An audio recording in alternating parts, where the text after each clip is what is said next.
Welcome to our channel YouTube information. तो आज हम जानेंगे निहायत इंटरेस्टिंग टॉपिक हाइड्रोजन बम के बारे में। तो चलिए शुरू करते हैं। आज के दौर में ताकतवर कंट्री वही है जिसके पास पावरफुल वेपन मौजूद है।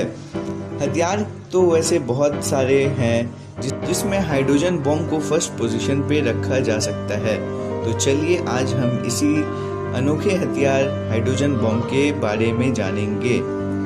हाइड्रोजन बम को जानने से पहले हम लोग थर्मोन्यूक्लियर फ्यूजन के सिंपल प्रोसेस को जान लेते हैं। ये वो प्रोसेस है जिसमें दो एटम्स मिलियंस ऑफ टेम्परेचर में कॉम्बाइन होकर एक हेवी न्यूक्लियर क्रिएट करता है और इसका एक्सप्लोजन एक खौफनाक मंजर का सोर्स जनरेट करता है। बॉम्ब्स के इफेक्ट के बारे में और क्या ही बोले। खौफनाक मंजर एक खतरनाक ब्लास्ट इंटेंस लाइट के साथ अपना ऊर्जा बरसाता है। ये बस कुछ ही पल एक सुपरसोनिक स्पीड में शॉक वेव रेडिएशन करना स्टार्ट कर देता है और ये कुछ ही पल में सब कुछ को धुआं कर देता है। धमाका का इंटेंस डजन किलोमीटर दूर लोगों को बिल्कुल ब्लाइंड कर देता है। आप लोग तो जानते ही हैं, बिल्कुल अंधा टाइप। और इसके साथ ही फायर स्टॉर्म यानी आगों का तूफान जनरेट हो जाता है। आप लोगों ने स्लोगन में देखा ही होगा ये मंजर, जो कई किलोमीटर रेडियस तक फैल जाता है। मगर इन सब बातों का कुछ ही वक्त में भुलाया जा सकता है। ये सिर्फ यहीं ख़त्म नहीं होता है, इसका कहर सालों साल नज़र आता है, जिसको मिसाल हम जान सकते हैं हिरोशिमा नागासाकी। ये कौन ही भूल सकता है। इन सब बातों को ध्यान में लाकर कहना गलत नहीं होगा कि थर्मोन्यूक्लियर फ्यूजन 1000 गुना ज़्यादा पावरफुल है न्यूक्लियर बम के। समझ सकते हैं, 1000 गुना।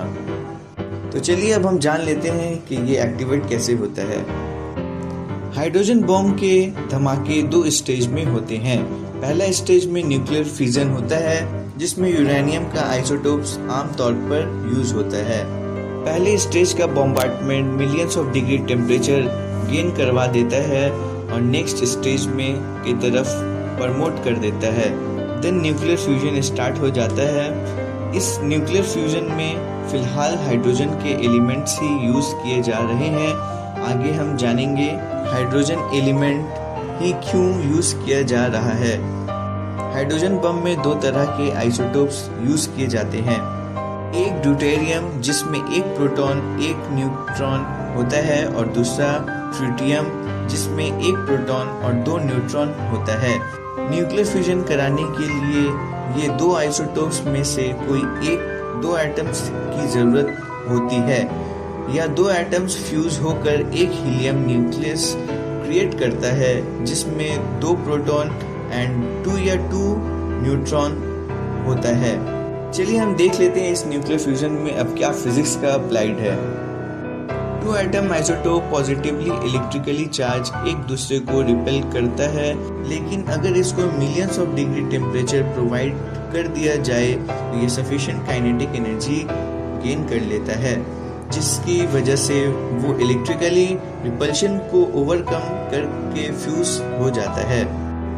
जो कि हाइड्रोजन सबसे लाइटेस्ट एलिमेंट है, इसमें न्यूक्लियर रिपल्शन और सब एलिमेंट के मुकाबले कम होता है, इसलिए थर्मोन्यूक्लियर फ्यूजन करवाने के लिए हाइड्रोजन यूज होता है।